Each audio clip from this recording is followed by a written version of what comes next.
Un diluvio mundial produce una avalancha de agua que cae en cascada a través de los cañones de los rascacielos de Nueva York. Una inundación cataclísmica que arrasa con Asia y barre las grandes capitales de Europa. Desde el espacio, una imagen inimaginable. Un océano inmenso que cubre por completo todo el planeta. ¿Podría esa gran inundación ser parte de nuestro futuro?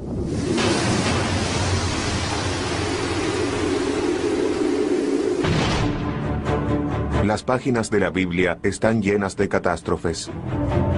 Un análisis más profundo revela una gran cantidad de catástrofes naturales que podrían haber inspirado los relatos bíblicos y que aún en el presente constituyen algunas de las amenazas más grandes a las que debemos enfrentarnos. La pregunta sigue siendo si volverán a producirse y cuándo lo harán. Son cosas que aún resuenan en el presente. Y en parte es porque la gente lee la Biblia como si estuviera en ella. Así que las catástrofes bíblicas aún tocan una cuerda sensible en la actualidad. Y la gente tal vez todavía tiene algo de temor. O quizás se pregunta si no podrían suceder nuevamente. Génesis, capítulo 6, versículo 17. Y he aquí, yo traeré un diluvio sobre la tierra, para destruir toda carne en que haya aliento de vida debajo del cielo. Todo lo que hay en la tierra perecerá.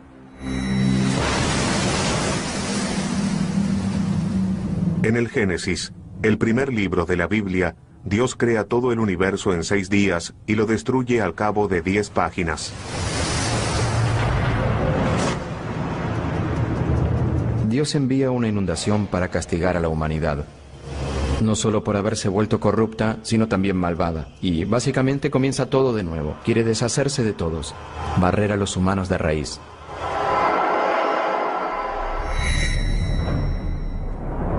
Hace aproximadamente 7000 años, se cree que una antigua inundación arrasó con la región del Mar Negro y cubrió cerca de 100.000 kilómetros de tierra. ¿Puede eso haber inspirado la historia de la ira de Dios mediante el agua? El Mar Negro se encuentra al norte de Turquía y se conecta con el Mediterráneo a través de un angosto canal de agua llamado Estrecho de Bósforo. Pero en 1998, 2 geólogos sugirieron que ese canal no siempre existió. De acuerdo con esa hipótesis, hace cerca de 8000 años las aguas del Mediterráneo inundaron catastróficamente la cuenca del Mar Negro. Cuando finalmente se rompió la represa natural del Bósforo, los océanos de todo el mundo hicieron que ingresara agua dentro de la cuenca del Mar Negro.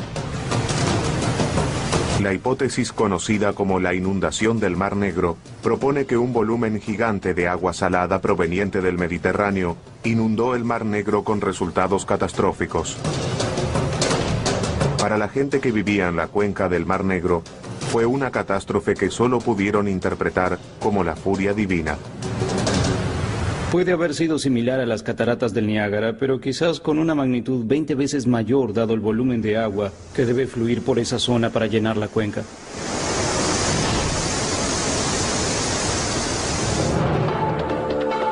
En 2000, el oceanógrafo Dwight Coleman y su equipo comenzaron a investigar el fondo del Mar Negro en busca de evidencia de la inundación. Lo que vemos aquí por medio de un software de visualización es que podemos sobrevolar la zona y seguir el camino que el nivel del mar en aumento debió haber tomado al fluir al interior del Mar Negro. El canal producido por el agua salada revela la intensidad del diluvio. Es bastante claro que hay un canal muy profundo producido por el agua que fluye a través del fondo del Mar Negro. Eso indica que fluyó un volumen muy grande de agua a una velocidad también muy alta.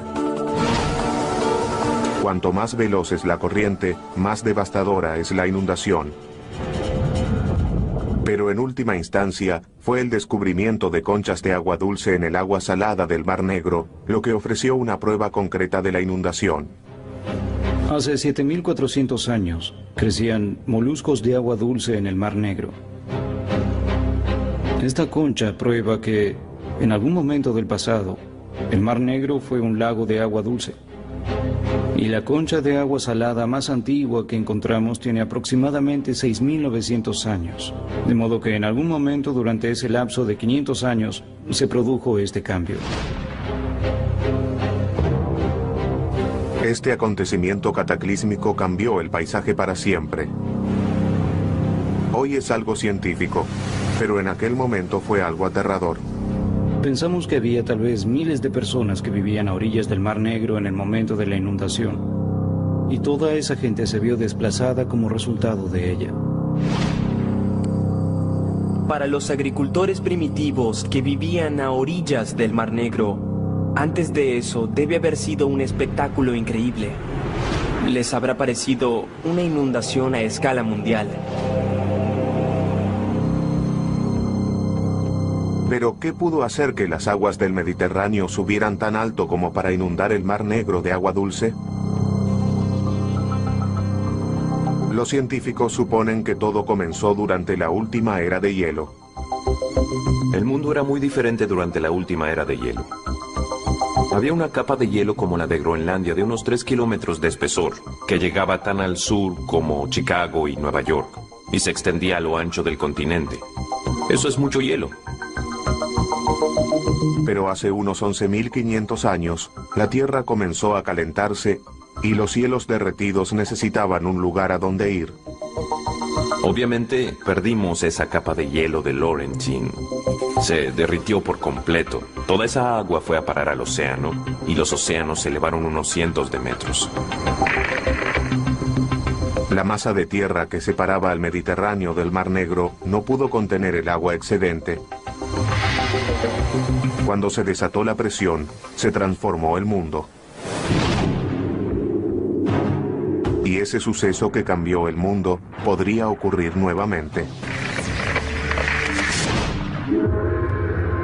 Nuestros cambios climáticos se producen en un instante geológico.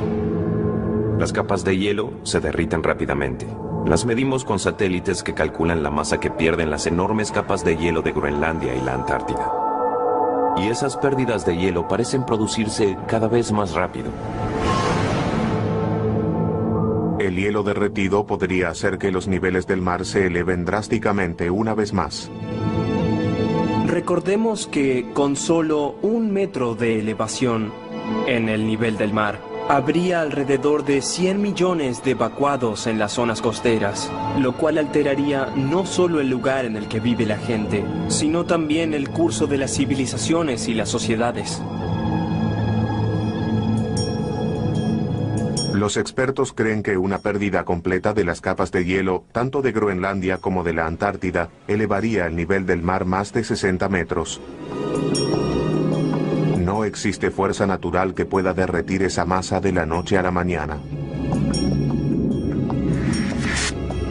Pero si estas capas desaparecieran, nuestro planeta se convertiría en un auténtico mundo acuático.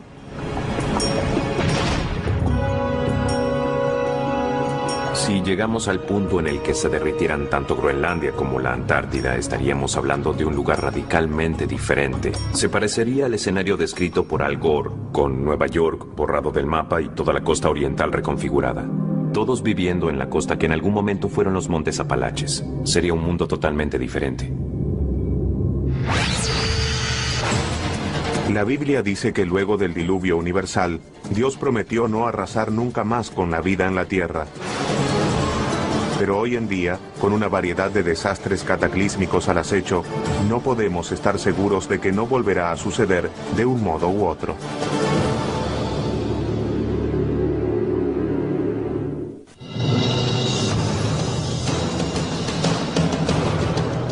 Si solo algunas de las 10 plagas bíblicas cayeran en la actualidad sobre la tierra, tal vez se vería así. Una marea color carmesí asalta las aguas que rodean Manhattan, lo cual transforma el río Este y el Hudson en afluentes de sangre. Las ranas se apoderan de la ciudad. En lo alto, una nube densa y negra se cierne sobre los edificios. Enormes enjambres de langostas vuelan por la ciudad para devorar todo lo que puedan.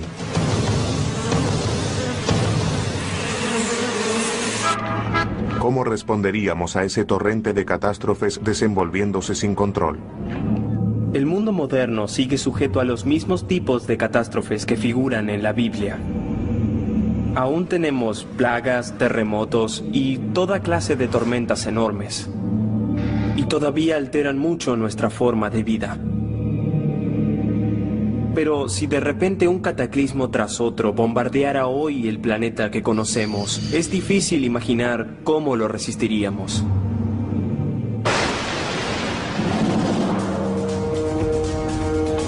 Por medio de las 10 plagas, Dios se propone destruir un imperio para liberar un pueblo. Los israelitas son esclavos de los egipcios y el Todopoderoso quiere que los liberen. Pero el faraón no está dispuesto a resignar la mano de obra gratuita. El faraón no está dispuesto a dejar ir a los israelitas, por lo tanto, esto se vuelve una contienda entre Dios y los egipcios por medio de las 10 plagas. Y las plagas parecen ser cada vez peores y más destructivas. Éxodo capítulo 7, versículo 17. Yo golpearé con la vara que está en mi mano las aguas que están en el Nilo, y se convertirán en sangre. Y los peces que hay en el río morirán. Este hederá, y tendrán asco los egipcios de beber el agua. Las escrituras dicen que con la primera plaga todo el agua se convierte en sangre, de modo que no se trata solo del Nilo, que por supuesto es un río importante para los egipcios, sino de toda el agua potable. Pescados podridos. Un calor abrasador. Falta de agua dulce. Parece una película de terror. Pero esta calamidad no solo puede haber ocurrido en la antigüedad, sino que también sucede hoy en día. Creo que al leer ese pasaje de la Biblia, la mayoría de los que estudiamos este problema vemos una descripción muy correcta de una marea roja. La marea roja es una floración o explosión repentina de cierto tipo de algas que pueden producir compuestos neuroquímicos peligrosos. Don Anderson es uno de los científicos principales del Instituto Oceanográfico Woods Hole y uno de los expertos más importantes en mareas rojas.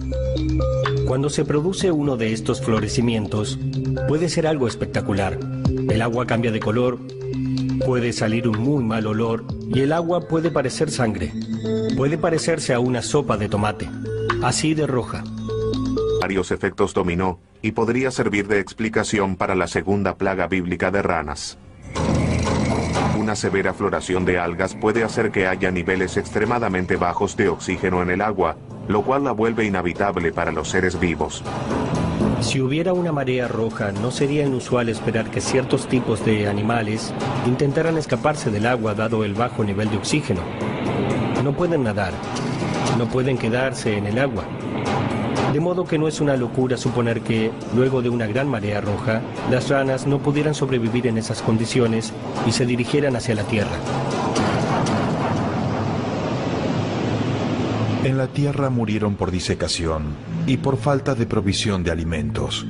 Sin ningún control sobre ellos, era de esperar una enorme proliferación de todo tipo de insectos voladores y terrestres a lo largo de Egipto.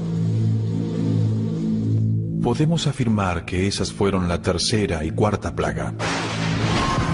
Los cadáveres en descomposición de las ranas y los peces atraen un inmenso enjambre de moscas que asola a los egipcios, seguido de una enorme infestación de piojos.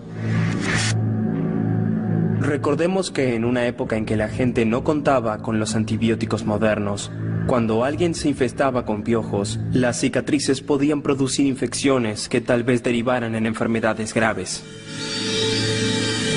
Los humanos no son los únicos afectados. Los cadáveres en descomposición y los insectos voladores pueden transmitir bacterias letales. Y la quinta y sexta plaga hacen precisamente eso. De repente, el ganado se enferma y muere. Tanto hombres como bestias sufren una aflicción de horribles forúnculos de pus. Aquí tenemos una explicación perfecta de cómo una se alimentó de la otra. Como un dominó, Una plaga dio lugar a la otra y así hasta la 10ª.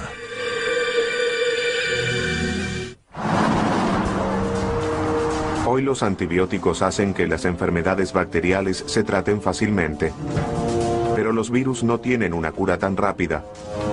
Y como en los tiempos bíblicos, el ganado se encuentra expuesto a epidemias mortíferas. Puede tratarse del virus de la gripe que antes vivía en las aves, los cerdos u otros tipos de animales. Algunos de ellos evolucionaron y de repente pueden vivir también dentro de receptores humanos. Los recientes brotes de gripe aviar y porcina son advertencias que los humanos no deben pasar por alto. Algunos expertos en epidemias piensan que es casi inevitable que en algún momento vuelva a producirse algún tipo de gripe aviar y que ésta evolucione hasta radicarse en las personas, en los seres humanos. Que se transmita mucho más fácilmente y que sea más o menos letal.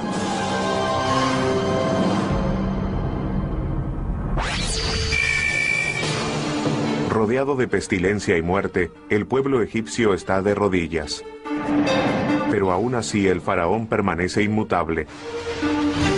Con 4 plagas aún por llegar, el espiral de devastación está lejos de acabarse. Para los egipcios, todo el imperio está expuesto. Pero hoy en día, todo el planeta podría estar en peligro. Es probable que, en muchos casos, un desastre muy severo desate las posibilidades u ocasione desastres aún peores. La pregunta es, ¿estamos preparados para las 10 plagas en el presente? Creo que si se juntan las 10 plagas, son capaces de destruir toda una cultura. Podrían sepultarla bajo el agua.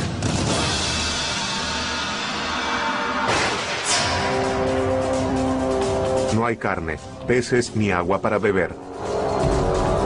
La 7ª y 8ª plaga azotan el granero de Egipto.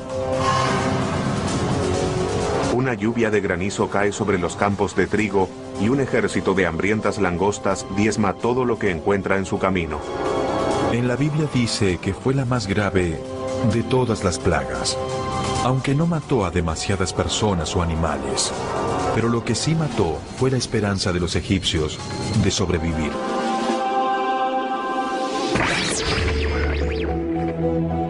Hoy, nuestros graneros se encuentran amenazados por las temperaturas en aumento, que causan más sequías y tormentas más intensas. Es muy difícil especificar cuáles serán los problemas que enfrentará la humanidad a raíz del aumento de las temperaturas. Pero lo que sí podemos decir es que el clima se volverá mucho más extraño.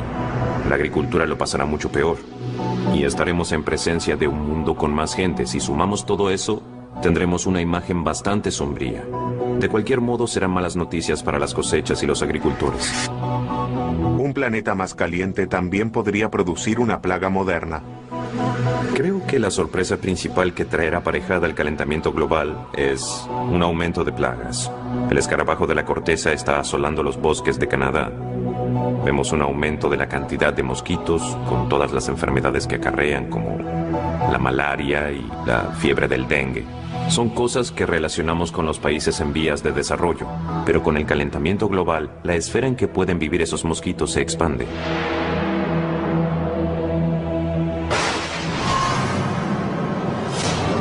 En la Biblia, la 9ª plaga se transforma en el máximo despliegue del poder de Dios. El descenso de una oscuridad total sobre Egipto. Imaginen la ansiedad que sentirían. Tal vez el sol nunca regrese. ¿Qué es lo que pasará ahora?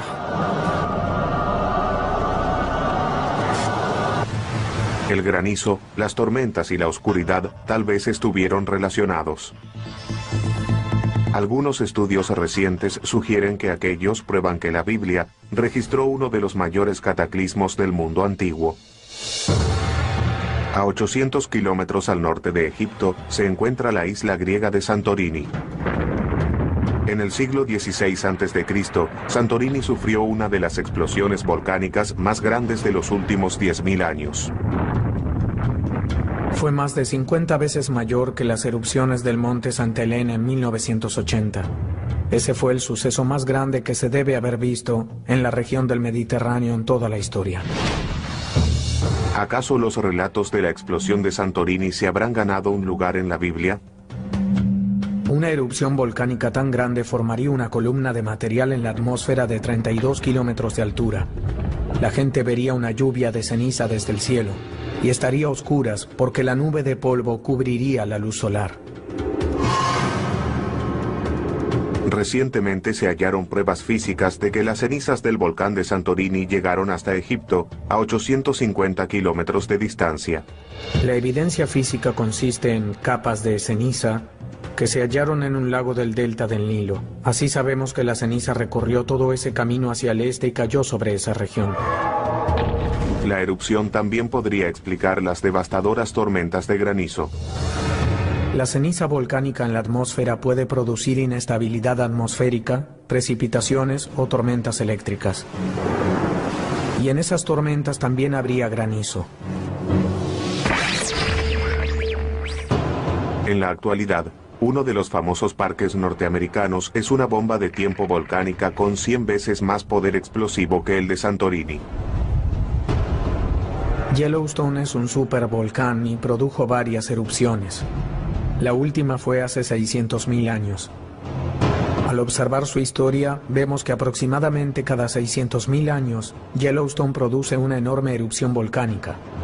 Uno podría decir que ya se venció el plazo para una erupción de esa magnitud en la caldera de Yellowstone. Si la caldera de Yellowstone entrara nuevamente en erupción, si hoy viéramos ese tipo de supervolcán, estaríamos frente a un nivel de daños que abarcaría todo un continente. La explosión de Santorini pudo haber matado a miles.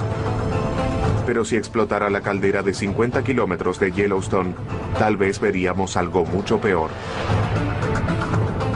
La ceniza en la atmósfera sumiría a todo el planeta en un invierno apocalíptico. La suma final de muertes podría alcanzar los 1.000 millones en todo el mundo. No es una cuestión de si el volcán volverá a erupcionar, sino de cuándo lo hará, y no hay forma de evitarlo.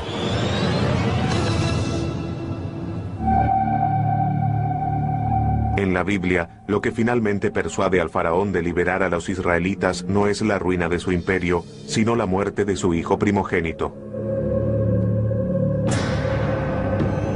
La 10ª plaga mata a todos los primogénitos varones del imperio. Todas las familias estaban de luto.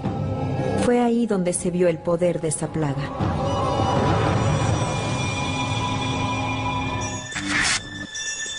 Incluso esto puede haber sido el resultado de las plagas anteriores. Las lluvias de granizo y las langostas que destruyeron las cosechas tal vez obligaron a los egipcios a recurrir a los granos almacenados. Pero los granos pueden producir toxinas y humus letales cuando se almacenan bajo tierra. El humus produjo un agente químico muy poderoso, una molécula biológicamente activa que tiene el nombre de micotoxina.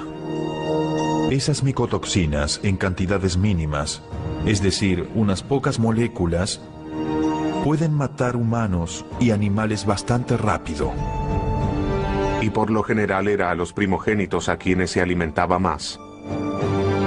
Había una tradición según la cual el mayor recibía porciones dobles, así que ingirieron mayor cantidad que los otros hijos. Esa fue la razón por la que ellos murieron.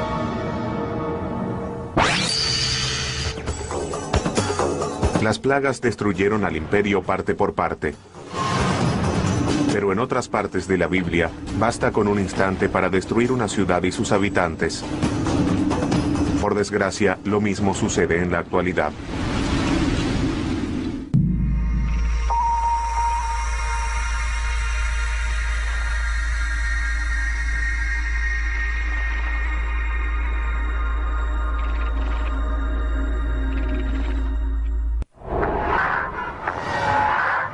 Una ciudad regida por el dinero, en la que abundan los buenos momentos y la gente bella vive cada día como si fuera el último. Ahora, imaginen que una sombra oscura desciende sobre Los Ángeles.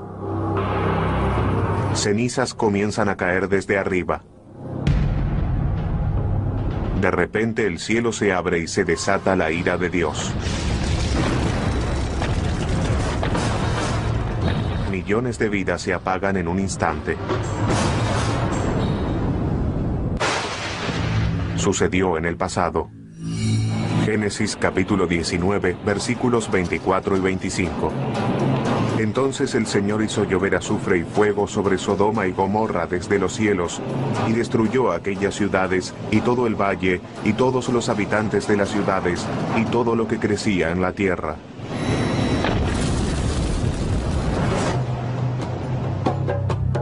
Muchos intentaron ubicar estas famosas ciudades de pecado en un mapa. En los años 70, unos arqueólogos excavaron en la actual Jordania y descubrieron 2 ciudades abandonadas que pueden haber inspirado el relato bíblico. Alrededor de 1979, los arqueólogos sugirieron muy tentativamente que si hubiera una pizca de veracidad histórica en el relato de Sodoma y Gomorra, quizás sería en las ruinas de Bab Edra y en las ruinas de Numeira donde habría comenzado todo. La ciudad amurallada de Bab Edra en un momento se encontraba en una gran colina sobre la llanura del Mar Muerto. Todo lo que queda hoy son escombros. Pero el cementerio de la ciudad revela su importancia.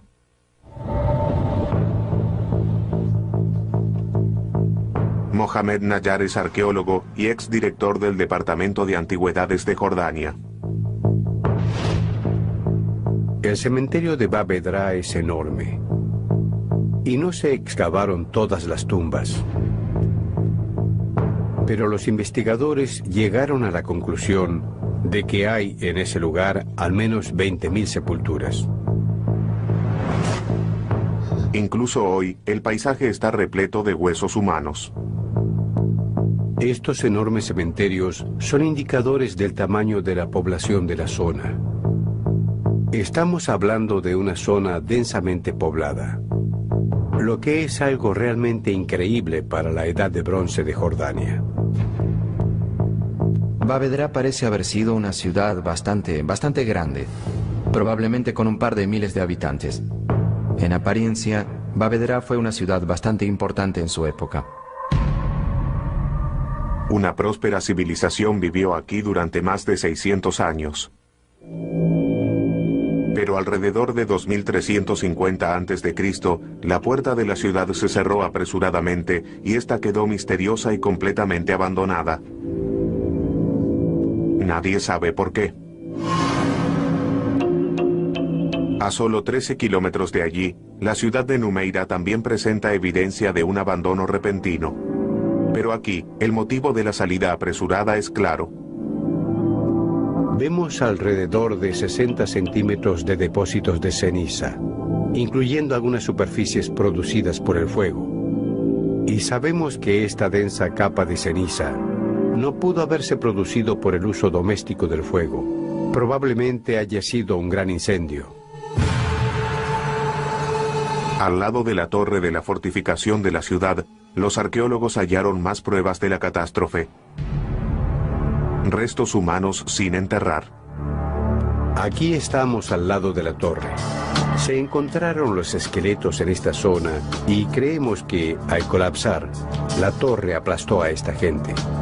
Quedaron cubiertos por escombros. Los huesos gravemente aplastados revelan la posible causa del incendio. Los antropólogos físicos examinaron los huesos. La conclusión fue que los terremotos aplastaron a esta gente. Hace 4.500 años, un terremoto devastador arrasó con Numeira. Las paredes y la torre de la fortificación colapsaron y se desató un enorme incendio. Ese no fue el primero ni el último de los terremotos que aterrorizaron a los pueblos que vivían al costado del Mar Muerto. A diario, en esta zona, se producen pequeños terremotos y cerca de una vez por siglo ocurre uno grande. El motivo por el cual esta zona es tan inestable en términos geológicos es que yace sobre una grieta entre 2 placas tectónicas, es decir, 2 grandes porciones de corteza terrestre. En el Mar Muerto, no es necesario buscar demasiado para incluir en la historia el fuego del infierno. En la frase "el fuego del infierno", la parte del fuego es evidente. La parte del infierno aparece por el azufre, de modo que los que van juntos son el fuego y el azufre. El azufre, tanto en su estado sólido como en el gaseoso, aparece naturalmente en la zona y es altamente inflamable. Cuando la Biblia habla del fuego del infierno, es exactamente esto lo que describe. Los antiguos habitantes de la zona conocían este tipo de mineral, y es por eso que se menciona en la Biblia.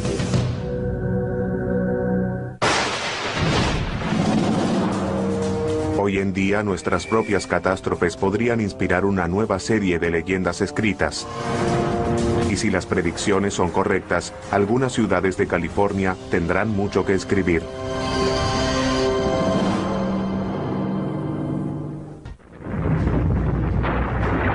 Un antiguo terremoto que destruye un paisaje y desata un incendio que arrasa con todo lo que está a la vista.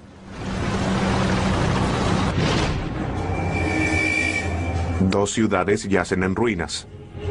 Bavedra y Numeira pueden haber inspirado el relato de Sodoma y Gomorra, una de las historias de destrucción más famosas de la Biblia. Numeira hoy parece haber sido destruida antes que Bavedra. Esas ciudades no se destruyeron al mismo tiempo. Sin embargo, si alrededor del año 1800 a.C., alguna persona pasaba por el extremo sur del Mar Muerto, veía las ruinas de Bavedra y Numeira siglos después de que hayan sido destruidas y le preguntaba a alguien, ¿qué fue lo que sucedió aquí? La respuesta sería, fue una ciudad muy pecadora y los dioses la destruyeron. Numeira fue el hogar de cientos de personas antes de que un terremoto sellara su destino. Las tragedias de 2010 en Haití y Chile demuestran que los temblores modernos pueden poner a millones en peligro.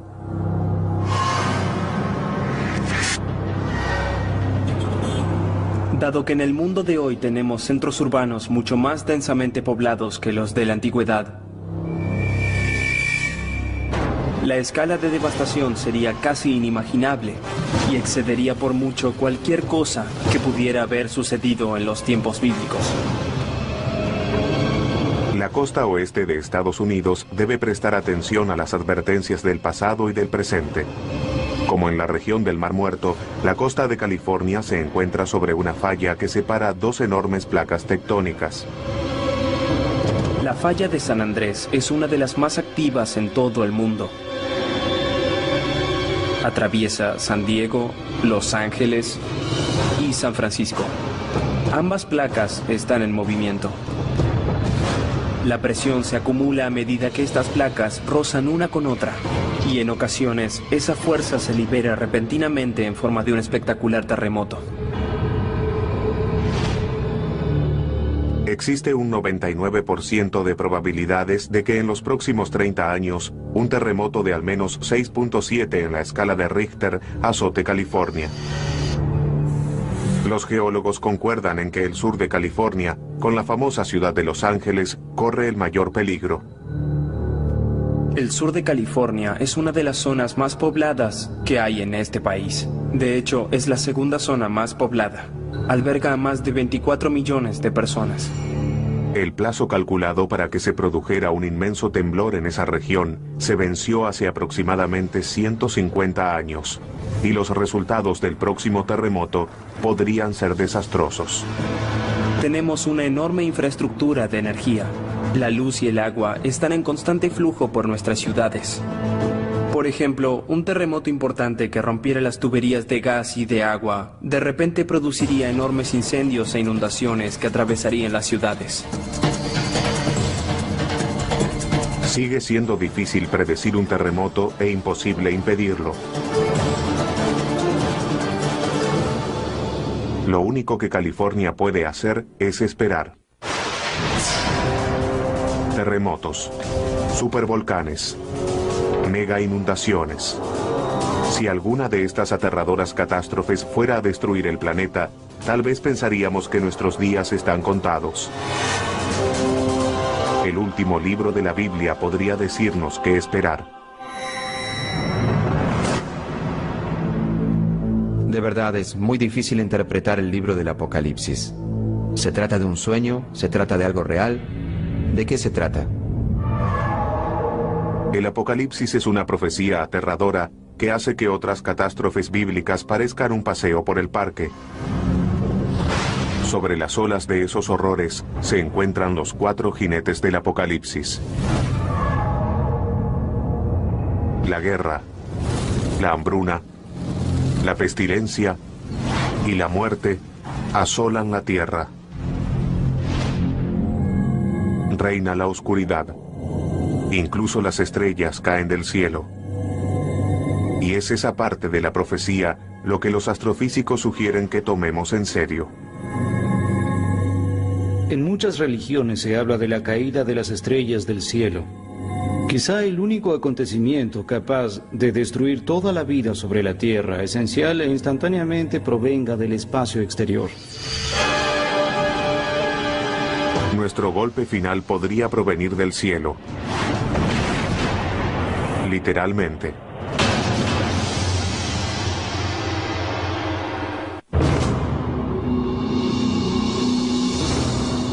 El Apocalipsis es el último libro de la Biblia.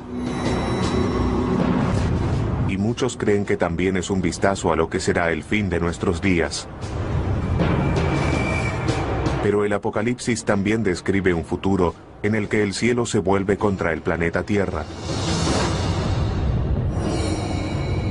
Apocalipsis, capítulo 6, versículo 13. Y el sol se puso negro como cilicio hecho de cerda, y toda la luna se volvió como sangre, y las estrellas del cielo cayeron a la tierra.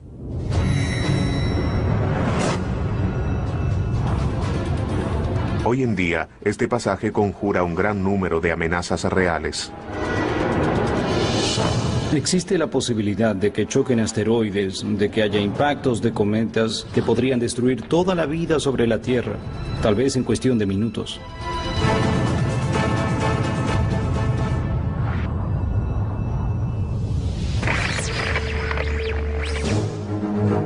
Podríamos enfrentar el mismo destino que los dinosaurios. Hace 65 millones de años, un asteroide de 10 kilómetros de ancho chocó contra la península de Yucatán de México e hizo que se extinguieran. La magnitud del cataclismo supera cualquier cosa que podamos imaginar. Como resultado, ese gigante evento de extinción fue tan grave que parece haber acabado con aproximadamente la mitad de las especies de vida en la Tierra. Si sucedió una vez, es probable que vuelva a suceder. Apophis es un enorme asteroide. Tiene alrededor de 300 metros de ancho, parecido al tamaño de un estadio de béisbol. Si ese objeto se estrellara contra el planeta Tierra, golpearía con la fuerza de aproximadamente 100.000 bombas de Hiroshima. En 2029, Apophis pasará lo suficientemente cerca como para que podamos verlo con binoculares. El asteroide estará a unos 29.000 kilómetros, una distancia más cercana que la de algunos de nuestros satélites. En función de cómo circunde la Tierra, pasará nuevamente en 2036. Y en ese momento no sabemos si chocará o no. Los cálculos de probabilidades recientes indican que la probabilidad de un impacto puede ser de 1 en 100.000. Pero realmente no sabemos, se trata de magia negra cuando hablamos de intentar predecir el trayecto preciso de un objeto capaz de acabar con un planeta.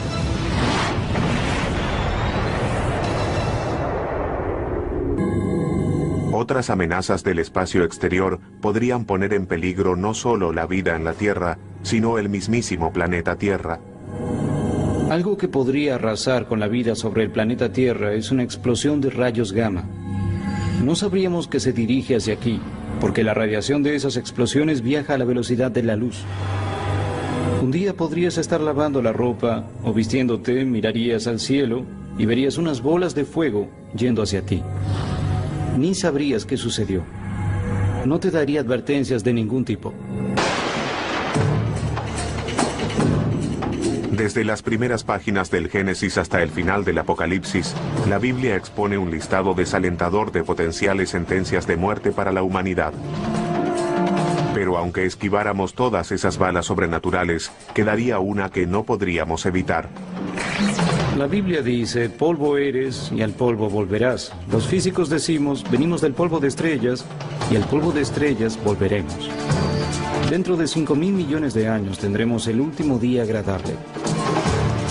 Luego de eso, el sol comenzará a expandirse enormemente y se volverá un gigante rojo. El cielo se prenderá fuego. Uno mirará de horizonte a horizonte y verá que el sol ocupará todo el cielo.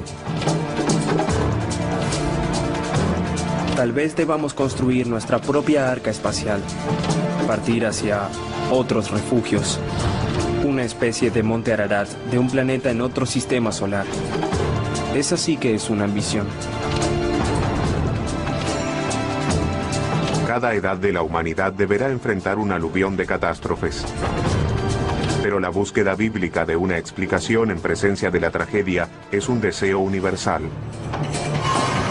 Es algo que compartimos con nuestros ancestros y compartiremos con nuestros descendientes.